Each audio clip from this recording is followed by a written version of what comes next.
come to 8-16. On our today's lesson, I'm going to explain how we are going to just describe, how we are going to explain, how we are going to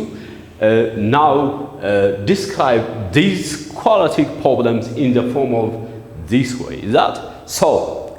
If you are a new member of my YouTube channel, don't forget to share, like, and subscribe 8-16. So, ዛሬ ጀላችሁ የቀረብኩት የትኛውንም quadratic expression or any quadratic problem in the form of these እንዴት describe ማድረግ እንችላለን የሚለው ነው። ስለዚህ now በደንብ ስለ quadratic problem quadratic equation እንዴት solve ማድረግ ይቻላል የሚለውን ወይም ደግሞ completing the square ማለት ምን ማለት ነው የሚለውን previously post ያደረኳቸውን ቪዲዮ በደንብ ማየት ይቻላል። So today let's come to how we are going to describe this problem in the form of this one. That so እንግዲህ ለዚህ ቻናል አዲስ ከሆናችሁ 8-16 share, like, subscribe በማድረግ እናንተም ሌሎችንም እንድትጠቀሙ ማድረግ ከእናንተ ይጠበቃል። Thank you for watching. Let's come to how to solve this problem. How to describe this problem in the form of this one. Look. እንግዲህ at the very beginning ምንድነው የምናየው እዚህ ጋር look the problem. Now ምን አድርጉ ነው የተባልነው? You are asked to describe in this quadratic expression in the form of this one ነው። እነኚህን quadratic expression you know ይሄ quadratic expression ነው። just እዚህ ጋር በደንብ መረዳት ያለባችሁ ነገር አንድ ነገር አለ። quadratic expression ምንድን ነው የሚለውን በደንብ ማየት ያስፈልጋል። expression ማለት ምን ማለት ነው? equation ማለት ምን ማለት ነው? and function ማለት ምን ማለት ነው? You have to differentiate these three different terminologies. expression ምንድን ነው? equation ምንድን ነው? and function ማለት ምን ማለት ነው? የመጀመሪያው at the very beginning መጀመሪያ በደንብ እንድገባችሁ ከተፈለገ የነኝህን ልዩነት በደንብ ማወቅ ያስፈልጋል ማለት። ስለዚህ what do you think about expression? expression ማለት ምን ማለት ነው? የትኛው mathematical problem ያለምንም አይነት ምልክት ከተቀመጠ ምልክት ምንላቸው in mathematics በmathematics on the course of mathematics ምልክት ተብለው የሚጠቀሱት ምንድናቸው?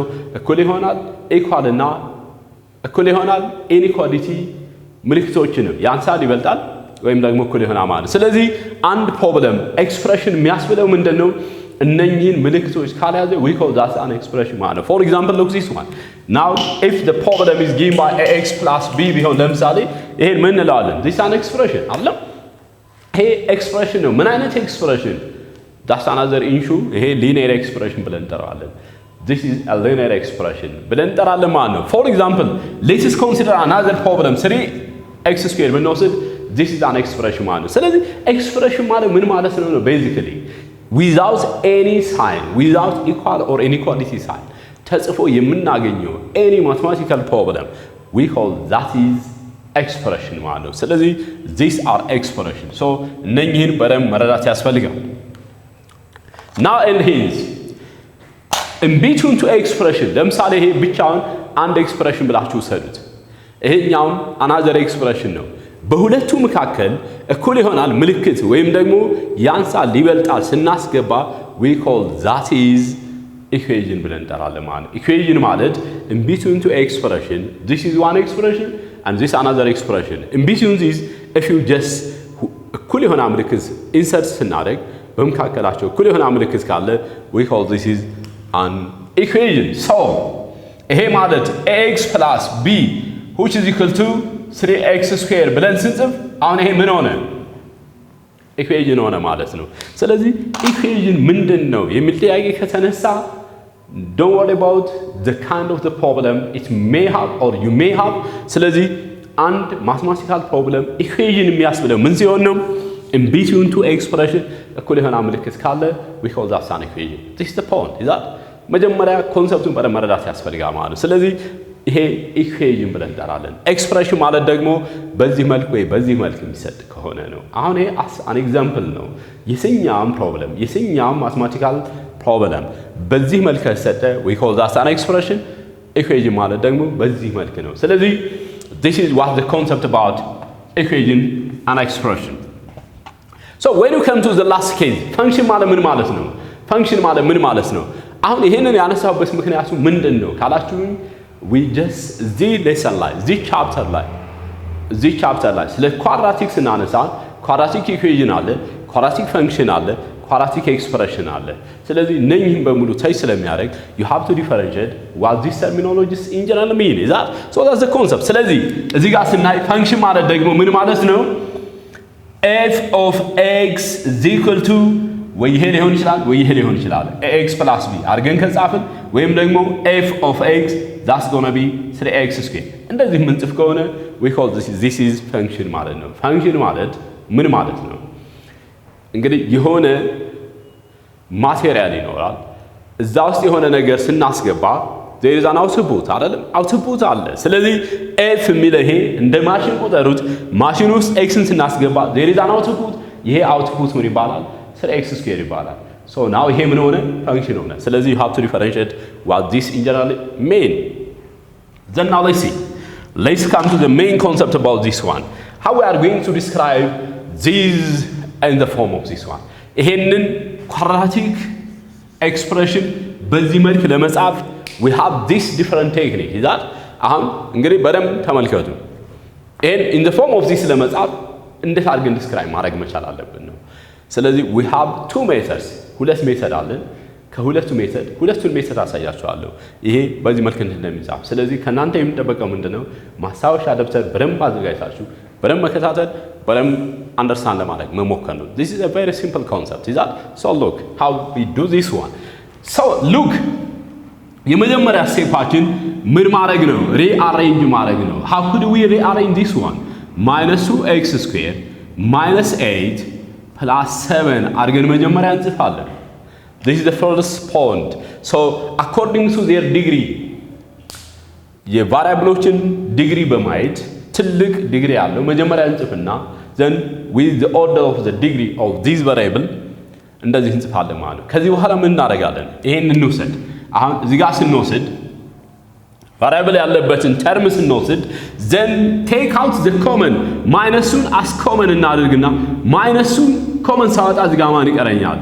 I left only x squared እዚህ ጋር ማይነስ ወደ ስለወጣ ፕላስ ይሆናል 4 ይሆናል 4x plus 7 እንደዚህ አድርጌ ጽፋለሁ። is there a difference between this? no. አሁን ይሄና ይሄ ልዩነት አለው የለውም አይደለም? ስለዚህ ልዩነት ከሌለው ምን እንደምናደርገው as you remember previously ምን አሳይቻችኋለሁ? completing the square ማለት ምን ማለት ነው? how could we use completing the square method? የትኛውንም quadratic problem በcompleting the square method እንዴት መጻፍ እንደሚቻል I have already shown previously. then now እሱም በመጠቀም ይሄንን ምን ማድረግ ነው? as a product of the same two term መጻፍ ነው። ያለ መጻፍ እናደርጋለን። what is the middle term for this expression? እዚህ ጋር የኤክስን ኮኤፊሺየንት እናያለን። what's the coefficient of x here? 4. ስለዚህ ይሄ ማለት -2 into x squared እንልና plus 4x አሁን የአራትን ግማሽ እንውሰድ። ሁለት ነው። አራት ሲካፈል ለሁለት ሁለት ነው። ሁለትን ስኬር ስናደርገው ፕላስ 4 ይሆናል። ቅንፉ ይዘጋል። ፕላስ እናደርግና 7 እናደርጋለን። እዚህ ጋር ዘን ምን እናደርገው? እዚህ ቅንፉ ውስጥ ስንት አለን? አራት አለን። በኔጌቲቭ ሱ ስናበዛው ስንት ይሆናል? when we multiply minus 2 by this -8 ይሆናል። ይሄ የተለየ አዲስ ቁጥር ስለሆነ የጨመርነው ብራኬት ውስጥ ያለውን በዚህ ስናበዛው -8 is a new number. so I have added -8 on this part. ስለዚህ እዚህ ጋር ምን ማድረግ አለብኝ? የሱን ተቃራኒ መደመር አለብኝ። ለምን? የደመርነው ነገር አለመኖሩን ለማሳየት because ይሄ ሶስቱም አንድ አይነት መሆን ስላለባቸው so just we need to add 8 here. is that ይሄ ነው። ለምንድን ነው እዚህ ጋር 8 የደመርኩት? because 2 times minus these 8 ስለሚሆን -2 times 4 -8 ነው። ስለዚህ የዚህን ተቃራኒ ከውጭ ደምራለሁ ማለት ነው። so now we have this. then how could you describe this one ነው? ይሄን እንደው describe ማድረግ የምንችለው this is the first point that you have to understand how we are going to describe these and as a product of same two term. ለምሳሌ አራት ማለት ስኩዌር ነው። አራት ማለት ስኩዌር ስለሆነ can be written 2 times 2 ማለት ነው። ስለዚህ ይሄ ፐርፌክት ስለሆነ ስኩዌር ፐርፌክት ስኩዌር ስለሆነ ይሄንን as a product of the same two term መጻፍ አለብን። ስለዚህ ስንጽፈው ምን ይሆናል? look the way how I am going to describe. what's the square of the first? x. thank you. what's the sign? plus. good. what's the square of 4? 2. then the whole square ማለት ነው። ልክ አራትን as a product of the same term ለመጻፍ ምን አደርጋለሁ? take the squares of these ሁለትን ስኩዌር ማለት ነው 2 ስኩዌር ይሆናል። ስለዚህ take the squares of the first x the side plus squares of 4 2 the whole square አሁን ፕላስ እናደርግና ምን አገኘው እዚህ ጋር ደምሩት 15 ማለት ነው። ስለዚህ ይሄ ማለት ይሄ ነው then ይሄ ማለት ነው። ይሄን ሪአሬንጅ ስናደርገው this is equivalently written as 15 minus 2 into x plus the whole square ይሆናል። አያችሁት? so አሁን ይሄንን እንዴት አድርጌ ጻፍኩት? this is written in the form of this ማለት ነው። then አሁን እዚህ ጋር ይሄ ማለት ማን ነው? what this mean? ይሄ ማለት ምን ይሆናል? ይሄ ማለት p ማለት ነው። q ስንት ይሆናል? what q mean? q ደግሞ ይሄ ማለት ነው። q ማለት ይሄ ነው። ሁለት ማለት ደግሞ this is already r ማለት ነው። ስለዚህ this implies that ምን ይኖረናል? now here now እዚህ ጋር ምን አለን? p ማለት 15 ነው። q ማለት -2 ነው and r ማለት ደግሞ 2 ነው ማለት ነው። this is the way how we are going to describe this in the form of this one. basically ሁለትን q-ን ሁለትም አድርገን መጻፍ እንችላለን። ዳይሬክትሊ እዚህ ጋር ስንተካ ኔጌቲቭ ባይ ኔጌቲቭ እንዳናደርገው ማለት ነው። anyway now you can take this is as ሁለት ማለት ነው። p this q this r this ይሆናል ማለት ነው። so I have already just calculated, I have already described this in the form of this one. This is the way how we are going to describe this problem in the form of this one. This is one way to describe this in the form of this one. Let's come to the second way how we are going to describe this again in the form of this one. Let me show you.